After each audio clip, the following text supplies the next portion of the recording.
उसको नीचे करिए, वो तुम्हारा कुतुब मीनार, उसको नीचे करिए। अस्सलामु अलैकुम वरहमतुल्लाहि वबरकातुह। अल्हम्दुलिल्लाहि नहमदुहु व नस्तईनुहु व नस्तगफिरुह व नऊज़ु बिल्लाहि मिन शुरूरि अनफुसिना व मिन सय्यिआति अअमालिना। मन यहदिहिल्लाहु फला मुज़िल्ल लहु व मन युज़लिल्हु फला हादिय लहु व अशहदु अल्ला इलाहा इल्लल्लाहु वहदहु ला शरीका लहु व अशहदु अन्न मुहम्मदन अब्दुहु व रसूलुहु। अम्मा बअद फ़इन्न खैरल हदीस किताबुल्लाह व खैरल हदी हदी मुहम्मदिन सल्लल्लाहु अलैहि वसल्लम व शर्रल उमूरि मुहदसातुहा व कुल्लु मुहदसतिन बिदअह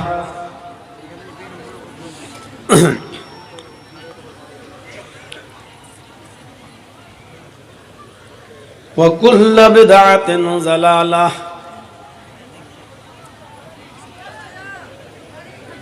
व कुल्लु ज़लालतिन फिन्नार।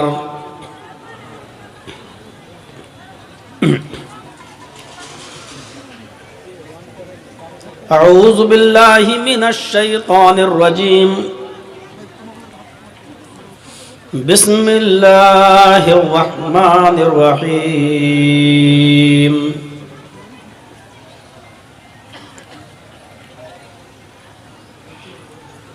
वमन यब्तगि गैरल इस्लामि दीनन फलन युक़बल मिन्हु वहुव फिल आखिरति मिनल खासिरीन।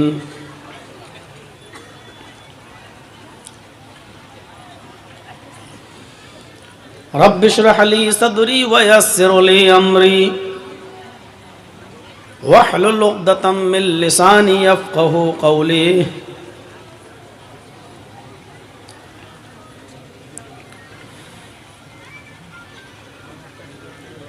मुअज़्ज़ज़ मुअक्कर मोहतरम उलमाए किराम, बिलखुसूस इस इजलास के लिए लगातार कोशिश करने वाली शख्सियत और बार बार मुझ पर प्रेशर बनाने वाली शख्सियत जनाब मौलाना सलीमुद्दीन अल मदनी हफ़िज़हुल्लाह, जिनकी बहुत ज़्यादा गुजारिश इसरार के बाद मैंने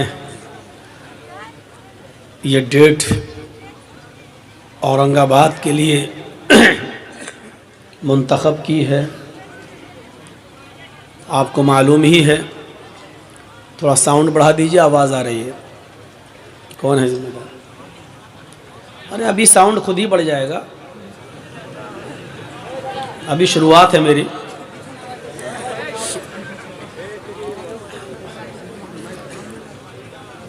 तो इसमें है, तो ये क्या शो पीस है? ये दुनिया शो में मर गई आजकल। तो जैसा कि आपने सुना कि मेरा 2 दिन का प्रोग्राम था हरीश चंद्रपुर में, इसके अलावा कोई और रास्ता नहीं था। मैंने उनको मनाया, राज़ी किया कि आप 2 दिन का छोड़ दीजिए, 1 ही दिन का रख लीजिए, और 1 दिन का प्रोग्राम हम आपका कट करके औरंगाबाद वालों को देना चाहते हैं। वो बहुत इसरार कर रहे हैं। 4-5 दिन तक तो उन्होंने कहा कि नहीं हो पाएगा, हमारा 2 ही दिन का रहता है। बहरहाल जब मेरा ज़्यादा प्रेशर रहा तो वो भी मान गए। तो कल मैंने वहाँ प्रोग्राम किया और आज मैंने आज की डेट आपको दी। बहरहाल मैं पहुँचा, आपकी मेहनत रंग लाई और आपने इतना अजीम शान इजलास यहाँ मुनक्किद कर दिया। अल्लाह रब्बुल आलमीन इस इजलास के कराने वालों की रोज़ी रोटी में बरकत अता फरमा, उनके कारोबार में बरकत अता फरमा, और जिन लोगों ने इस इजलास में जैसा भी ताउन किया, जैसी भी हेल्प की, किसी भी किस्म की हेल्प की, अल्लाह रब्बुल आलमीन उनके भी कारोबार में बरकत अता फरमाए। और जिस मकसद के तहत ये प्रोग्राम किया गया है, हमारी दुआ है कि अल्लाह रब्बुल आलमीन उस मकसद में हमें कामयाबी अता फरमाए। जो बातें कही गई हैं और कही जा रही हैं, अल्लाह रब्बुल आलमीन कहने वालों को और सुनने वालों को अमल की तौफीक अता फरमाए। हम और आप जिस मज़हब के, जिस धर्म के पैरोकार हैं, वो इस्लाम कहलाता है। और ये हमारी बहुत बड़ी खुशनसीबी है कि अल्लाह रब्बुल आलमीन ने हमें इंसान तो बनाया, लेकिन इंसान के साथ साथ उसने हमें और आपको मुसलमान बनाया, हमें इस्लाम की दौलत से माला माल किया। मुसलमान अगर हमें और आपको बनना है, अब आप कहेंगे बनना है क्या मौलाना, हम तो बने हुए हैं। नहीं, हम जिस मुसलमान की बात करने जा रहे हैं वो थोड़ा सा अलग है। हमें जिस तरीके का मुसलमान बनना है वो है पूरी तरीके से इस्लाम के अंदर दाखिल हो जाना।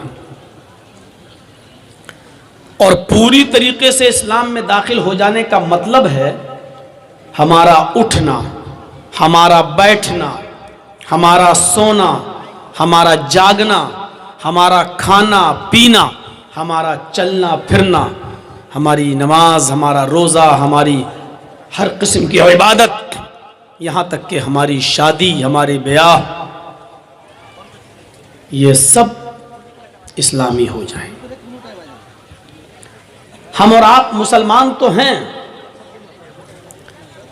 इस्लाम के मानने वाले तो अपने आप को कहला सकते हैं, लेकिन एक साइंटिस्ट के बकौल सुनिएगा उसने क्या कहा था। उसने सोचा कि पता नहीं कौन सा धर्म सबसे अच्छा है। उस साइंटिस्ट ने तो सारे धर्मों की स्टडी की, सारे धर्मों को उसने पढ़ा, सब धर्मों की उसने स्टडी की। तो उस धर्म को पढ़ने के बाद, सारे धर्मों का मुताला अध्ययन करने के बाद, स्टडी करने के बाद, उसने कहा हमें सबसे अच्छा मजहब इस्लाम लगा। जबकि वो मुसलमान नहीं था, उसको सबसे अच्छा धर्म इस्लाम नजर आया।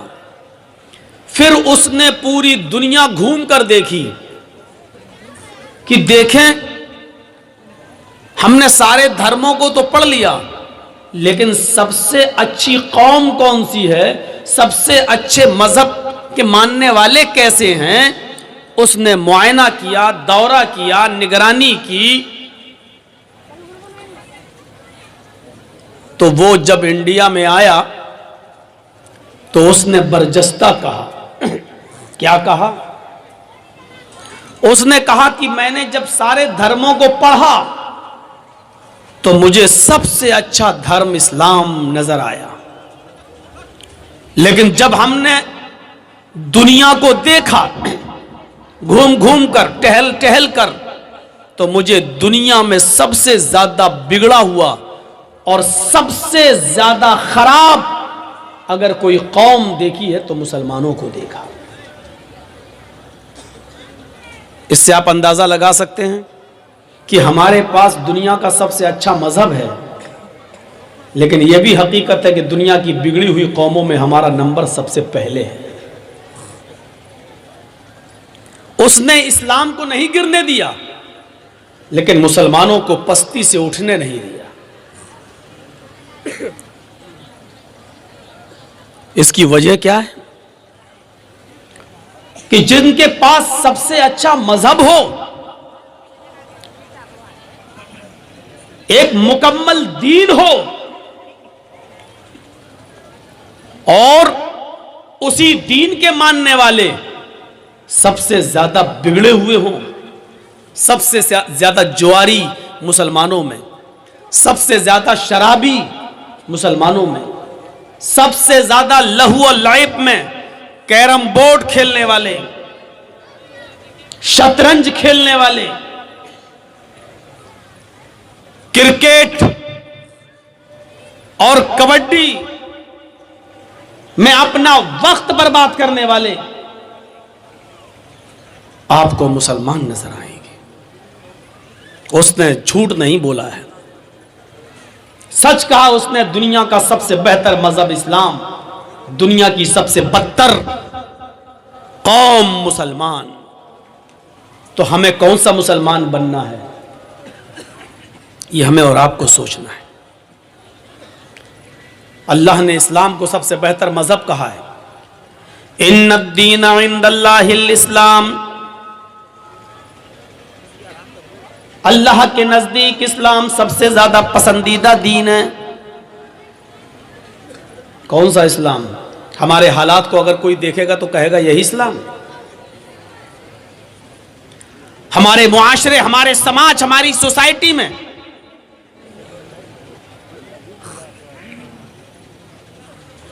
जब घूम कर देखेगा तो यही मुसलमान।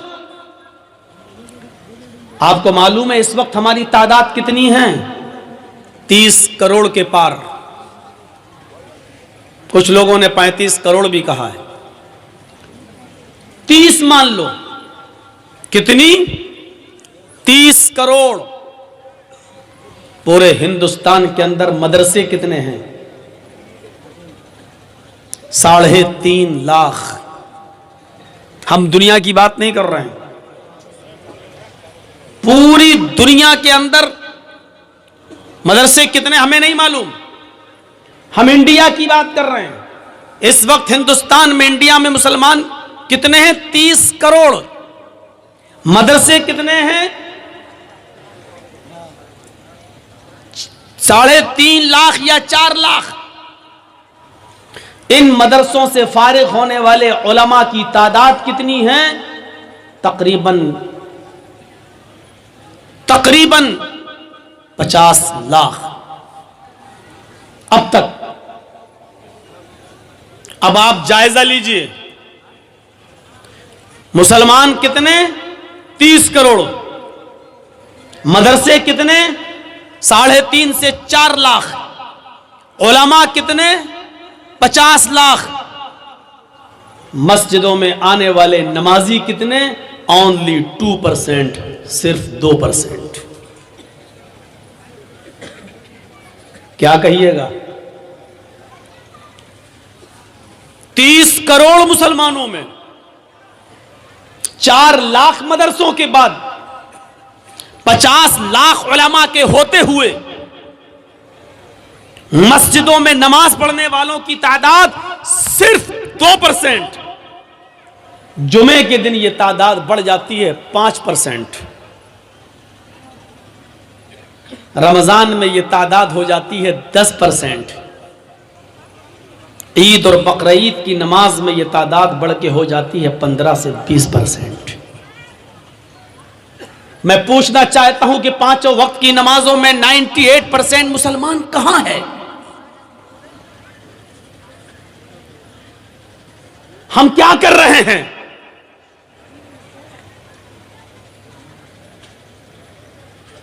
कौन सोचेगा? ये किसकी जिम्मेदारी है? ये हमारे नबी ने तो 7 साल की उम्र में ही कहा था कि बच्चे को मस्जिद में उंगली पकड़ के ले जाओ नमाज के लिए। जब तुम्हारे बच्चे 7 साल के हों तो उनको मस्जिद की तरफ ले जाओ, नमाज का हुक्म दो। और जब 10 साल के हो जाएं, नमाज ना पढ़े तो उनको मारो, यानी मार मार के नमाज की आदत जलवाओ। 7-10 साल के बाद जब बच्चे को जबरदस्ती मस्जिद में लाया जाए तो ऐसा हो नहीं सकता कि 15 और 20 साल की उम्र में वो पक्का नमाजी ना बन सके। अभी एक छोटा सा कोई मुश्तइल करने वाला नारा कोई लगा दे, हमारे समाज में हमारे सामने से गुजरता हुआ, मुसलमानों की बस्ती से गुजरता हुआ कोई जाए और एक छोटा सा नारा लगा दे, जय श्री राम, उसके बाद देखिए हमारा हाल क्या होगा। हम आपे से बाहर हो जाएंगे, गुस्सा खो बैठेंगे, कंट्रोल नहीं रहेगा हमें अपने आप पर। तुम्हारी हिम्मत कैसे पड़ी? यहां गुस्सा नहीं आना चाहिए था, यहां गुस्सा आ रहा है, और जहां गुस्सा आना चाहिए वहां गुस्सा हमें नहीं आता है। यह हमारी सबसे बड़ी कमजोरी है। वो मौलवी और होंगे जो कहते होंगे गुस्सा हराम है, मैं कहता हूं गलत। कौन कहता है कि गुस्सा हराम है? गुस्सा हराम होता तो हजरत उमर को कभी गुस्सा ना आता। गुस्सा हराम होता तो मुहम्मदुर रसूलुल्लाह सल्लल्लाहु अलैहि वसल्लम की आंखें गुस्से से सुर्ख कभी नहीं होती। ऐसा लगता था जैसे गुस्से में किसी ने आपकी आंखों में अनार का जूस डाल दिया हो, खून उतर आता था, अल्लाह के नबी की आंखें लाल हो जाती थी गुस्से में। कौन कहता गुस्सा हराम है? लेकिन अल्लाह के रसूल को गुस्सा नाजायज बात पर आता था, जायज बात पर नहीं। हमें आपको गुस्सा आना चाहिए। गुस्सा जिंदों को आता है, मुर्दों को नहीं। अगर आप जिंदा हैं तो आपको गुस्सा आना चाहिए, लेकिन गुस्सा कब आना चाहिए?